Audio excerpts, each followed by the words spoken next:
to the episode 11 Reality Podcast. I am your host, Ricky Valero. On today's episode, I'm going to be breaking down the season finale. Yes, the season finale of Extracted Season 1. I have really been a big fan of this show, and I could not be happier with how things played out. I don't know. I'm just been very happy with the show. I think there's a good balance of everything that goes on. I do think obviously with any season one, there is things that you could improve upon. And I do think that that's going to happen.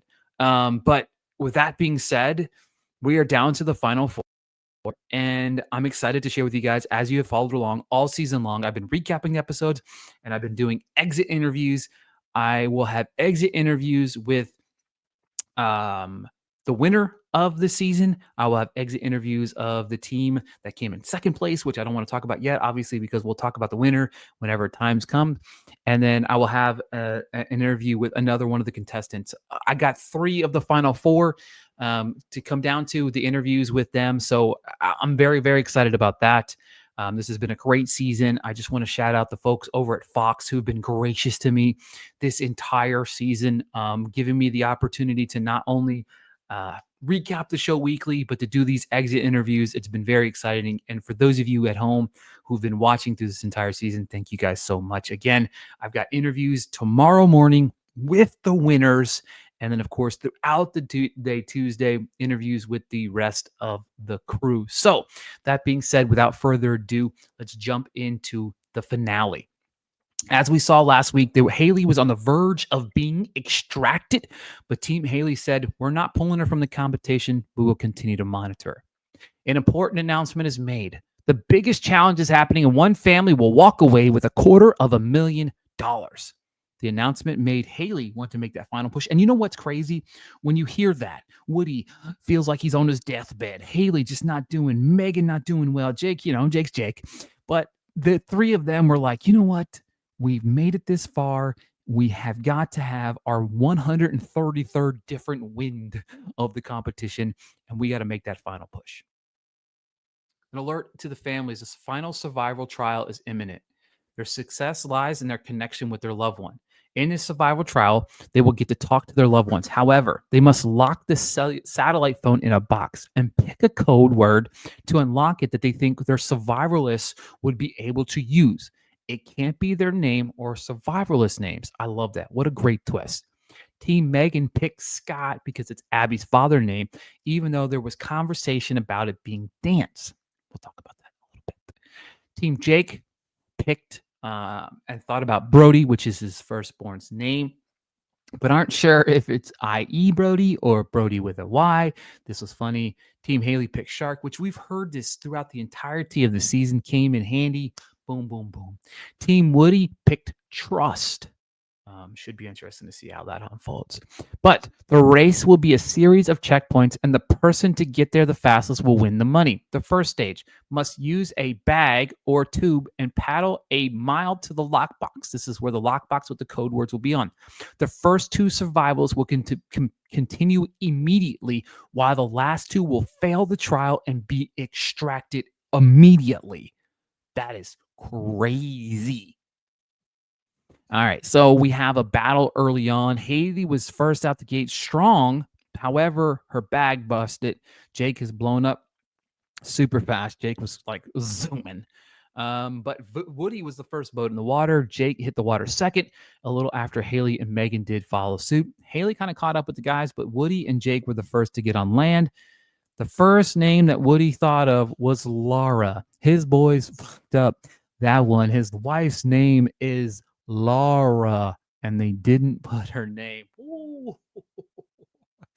I tell you what, in my interviews, I talked to some of these people about how these words really might hunt them for the rest of their life. Jake tried Idaho. Nope. And then he tried food, which is only 4 words, and then foodie, and his boys are not thrilled. Haley arrives and unlocks hers first, which is crazy because obviously it was Shark, and what a fucking insane comeback to her. Haley is amongst the final 2. She makes the call. Haley was like, I knew it was Shark. They're like ready to cry. I'm ready to cry. It's a nail biter. We see Woody type in TRU We see Jake do BRO, but Woody picked Trump and not trust, while Jake picked Brody, locking in the final two of it being Jake versus Haley in the final stretch to make it for $250,000, meaning Woody and Megan have been extracted. And let's be real, Megan and Woody were let down by their families, man. Like, Woody was one of the first people there. How do you not say Laura? His wife's name, 5 letters? Are you kidding me right now? Insane. And then, of course, Megan, her first thing that she thought of was dance.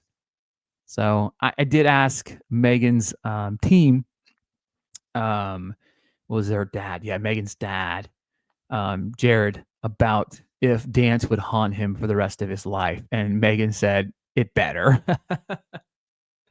But it was cool. Woody did say he wanted to do this to see to have his kids think he was cool, and his boys say he suppressed that. This was it was a heartwarming moment for Woody. But yeah, it's kind of hard. I would love to hear your thoughts on this. Like, what do you guys think of this being the final competition, eliminate 2 people? I do think it was interesting, and it kind of relied on the words, but I do think that you took the hands out of the competitors, which I think is, again, the point of this game. There was some talk about people weren't thrilled with how this is where you were eliminated. Maybe you have it come down to the final 3, but I think a 2v2 race or 1v1 race towards the finish line, that to me is like, I thought it was perfect. Maybe there's a little, things you could tweak here and there, but for me, I didn't mind this at all. You know what I mean? Like, it came down to the end of the day, the team at headquarters and them having to navigate and figure out the right word for you. But so to me, I didn't mind it. I thought it was okay. Now, obviously, the Morse code plays an effect in order to figure out if you go right or left. The answer, if you go one way, you can go to an empty crate. If you go the other way, it's going to have the crate of the money in it.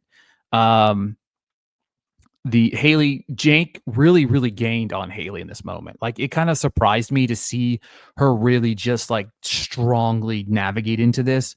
But for me, she was so far ahead because she got shark so fast. You know what I mean? Like, if he would have got Brody right out the gate, Jake wins this, hands down, competition over.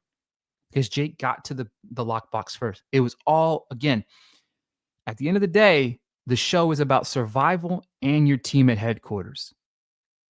You have really, at the end of the day, none of the people have anybody to blame but themselves. In the instance of Jake didn't get Brody right away. And on the flip side, Woody and Megan and Woody have their team at headquarters to blame for it. And then, of course, Haley had the advantage because, shark's the word.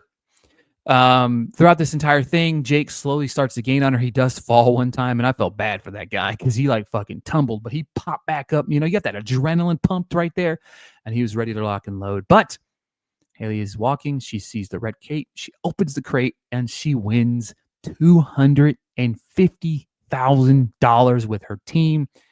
You know what? The underdog wins. And congratulations to Haley, Carla, and Natalie. They absolutely played a great game. I felt like early on in the process, they were my favorite duo because they realized it was a game really early on, and they needed to play fences. They really needed to elevate the bonds and friendships, and they shifted when they needed to shift. They relied on Haley, even in her weakest times, to really kind of gather and get their lives together to have this battle, to win this money. And at the end of the day, again, there might be some things here and there I might switch about the game, and I've been thinking about it. You know what I mean? Like, there has to be some sort of maybe different dynamic, but at the end of the day, it's about headquarters. That's what makes this show stand out from like Survivor. If you don't have headquarters, it's just Survivor, and you're battling it out. But to me, I don't know.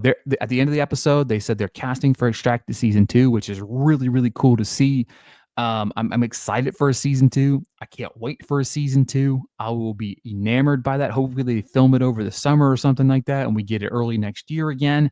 But let me know what you guys think in the comments below. I have interviews, and I'll tell you who I have interviews with now. So I have interviews with Haley, Carla, and Natalie, our winners of Extracted Season 1, dropping tomorrow morning that you will be able to check out. I have an interview with Megan, Jared, and Abby, dropping tomorrow afternoon. And then I have an interview with Jake and Austin dropping tomorrow afternoon as well. I did not get the chance to speak to Woody, but I am going to reach out to him and his team to see if I can get him on the podcast as well. But this has been a great season 1 of Extracted. I have loved every minute of it. If you think there's anything about Extracted that you would like to see change, let me know in the comments below because I'd love to hear. But thank you guys so much for the support of the Love and Reality podcast throughout the entirety of season 1 of Extracted. We'll be back soon. I'll be breaking down Battle Camp, which is dropping on Netflix. If you're not watching that, you should be when it comes out on the 23rd. And there's plenty of other new shows coming out in the near future. Thank you guys, and we'll be back soon.